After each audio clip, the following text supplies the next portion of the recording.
Let's start with the very beginning. Where are you from? Where were you born? And how do you grew up into being a soloist? So I'm Jelena Kordić. I'm a mezzo-soprano coming from Zagreb, Croatia. Well, with the age of 5, I already knew I will be a singer. I just didn't know it will be an opera. And my whole life I was in music, playing piano, organ, everything possible, every possible choir. And then with the age of 18, I was accepted in our academy, Music Academy of Zagreb, where after 5 years or so, I got my first role in our national theater, singing Maddalena in Rigoletto, which was definitely too young, but someone had to do it. And Die Dritte Dame in the Zauberflöte. Well, after that, the rest is history. I was a few years a freelancer in Croatia, but then I got accepted in Oper Dresden in Junges Ensemble, where I had 2 amazing seasons with incredible roles. I have to say I'm extremely grateful for the opportunities I got there, for the experience. After that, I got 1 year in Braunschweig, Staatstheater. And then, since then, 3 years already, I'm in Nationaltheater Mannheim, where I got to sing my first Oktavian with amazing singers. Alex Sodi as a conductor. Yeah. So that's an amazingly short trip and big at the same time. Yeah. So does that mean that your parents were in music? No one. Okay. It was just my something inner, which was calling me from the beginning. So when you were like 3 or 4 years old, you were like, get me into music? Yeah. I was forcing them. Please, I want to go in this choir or that choir. Yes. Okay. Yeah. And like, did your parents ever thought of telling you like, this is all fine, but you should consider something else? No, interestingly enough, I always had the support from my parents. They were always like, whatever I decide, it will be my path. Even though for Croatia, of course, it's also a small country. It's not so often for someone to be an opera singer. But well, yeah, unlike all the chances, I succeeded. And how do you think you managed to do it all so fast? I don't know, everything was just coming in some natural order to me. And apparently I did have potential already from the start. They recognized I could be mezzo-soprano because I always had this darker voice. I got a chance to start singing opera with my first teacher. Her name is Ruža Pospiš-Baldani. She was a very famous mezzo-soprano, singing with all the names you can imagine, from Karajan, Pavarotti, Domingo. And with her I started, actually. She believed in me. Great. And how about this other part of being an opera soloist, the acting part? Well, I would say part is a talent, of course, but it's also hard work. Many roles behind me, many jumping in. In German we say Wiederaufnahme, that means when you do a production which is already on the repertoire, you just have, let's say, 2 weeks of rehearsals and then you jump in a role. Doesn't matter if it's debut or whatever. So I had a lot of experiences like that, and I learned how to be very fast. But in order to that, you have to be prepared musically 100% and be sure in your voice, in your technique. I mean, with the voice you never know. It's day by day.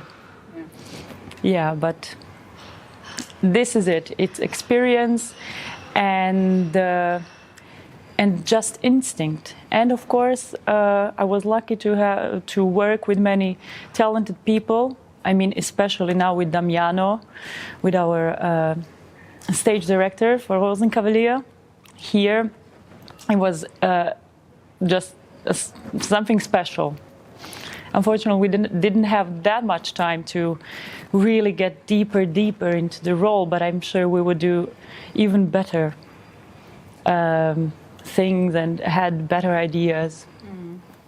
Oh, that explains a lot, because you did came here like 2 weeks or something, around 2 weeks before the premiere, and since day 1 or 2, everybody was amazed of how fast were you getting it, and also, of course, it's also because you already did the part. Yeah, I mean, I did the part only 3 times. I sang it on the stage. Was it the same production, like the same production for 3 times, or 3 different? Yes. Ah, okay. So 1 production, 3 shows, and I prepared it in 10 days, even though it was my debut.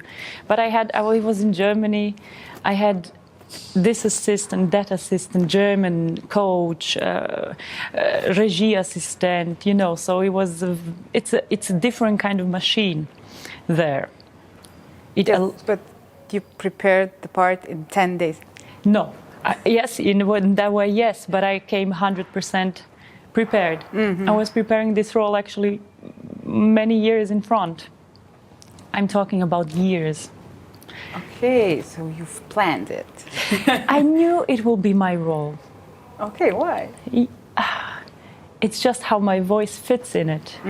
It's just how demanding it is, which for me, I love challenges. So for me, that was like, that's it. Where I get to act like a woman, like a boy, where there's at the end a finale or 3rd act where you get all the emotions out on the open, where you are completely in a doubt constantly. This is a challenge, and I accept every challenge. Wow, that's actually astonishing. So you kind of pursued this role. That and Carmen, I have to say. Okay, Carmen does not, not that it's bad, but it's more common to hear. Yeah, that's but true. Octavian. Yeah. And is it only Octavian, or is it the composer? Is it Strauss, or is it the exact role? It's the exact role, even though I think, hopefully in 2 years, I will get to do componist in Ariadne. And this is also very short role, but extraordinary hard. And this is how I like it.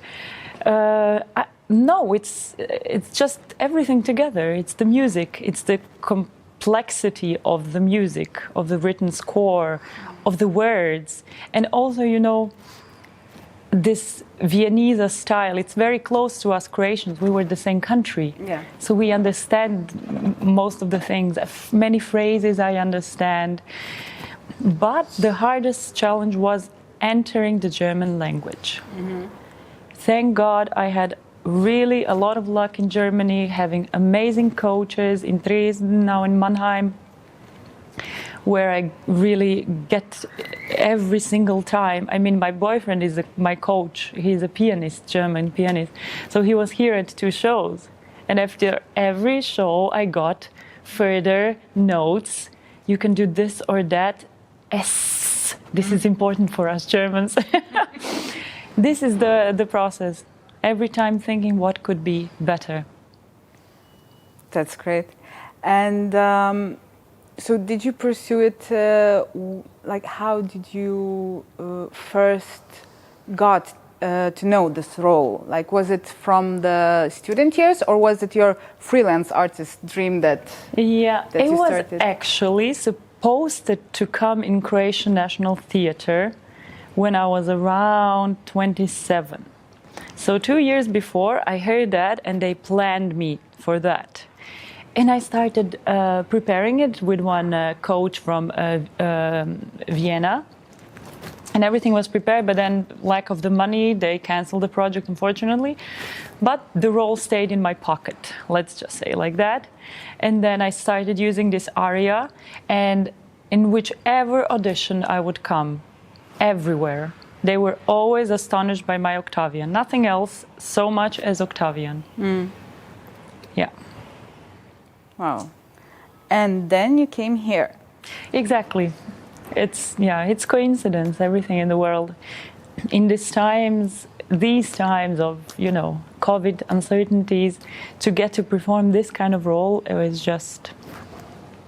it blew my mind. Wow, let's do it. Definitely. So I think I shouldn't ask, did you hesitate when you were called in? No. And you already mentioned Damiano, so yes. I think that it would be interesting that you, with such knowledge of the part, could tell a little bit about how he perceived the story itself. Mm-hmm. Well, for me, why I catch the whole staging very fast, it's because everything was very logical. And that was the whole point of it. I mean, I was adding a bit of my ideas. I was even saying to Damiano what I think maybe we should do here and there, and he accepted it without a problem. It was just working together, and with his team. I loved it from the first moment because it was for me like a fairy tale. Being constantly in German theaters, where I did work on many amazing productions, but also it's a different kind of style there, let's just say. Mm-hmm. And this was like finally, yes, something what I really, really, really enjoy doing. Amazing suit.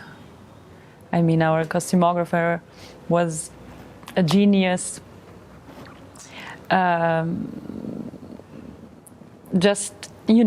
Enter for the audience to enter and to see something beautiful, to forget about their daily life and to enjoy the story, which is in a way funny, but also very deep.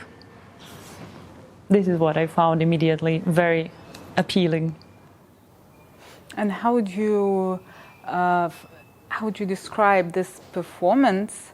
Maybe not as much opera, but more the directing. How would you describe it in a sentence or two? What is the main story here? I know it will sound like trashy if I say it, but it's love.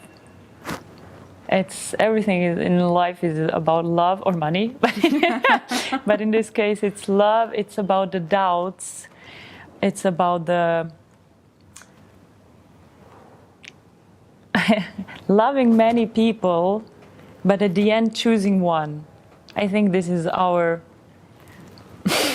everyone's problem, let's just say like that. And in this story is made just beautifully at the end, how I reach to Sophie after doubt. Is it Marshallin, my first love? Maybe I even see her as a mother. It's also it's very complex story if you start thinking about it emotionally, mentally. But then again, this girl is everything what I wanted from my life. And in the very moment, I say, it's you.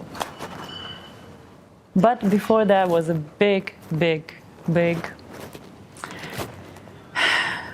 trouble and decision making. Do you think that Sophie and Oktavian get there happily ever after? I hope so. I really hope so. I hope that Hofmannsthal and Strauss meant that. I know they are very young, but I want to have this kind of illusion in my head.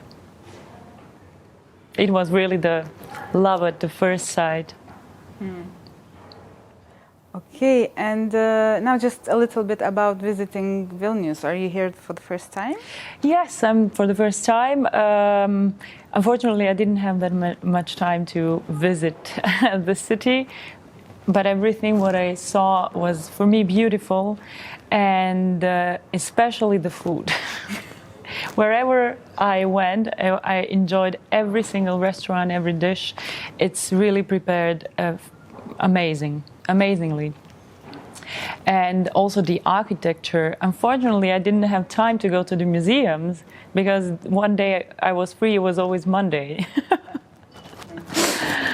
But I do hope so when I come, if I come in springtime or God knows when, that I will have more time to explore, maybe to go to the countryside with the car. I do hope so. But what I also see, the people are beautiful physically, and I just felt really like home here. That's very nice to hear.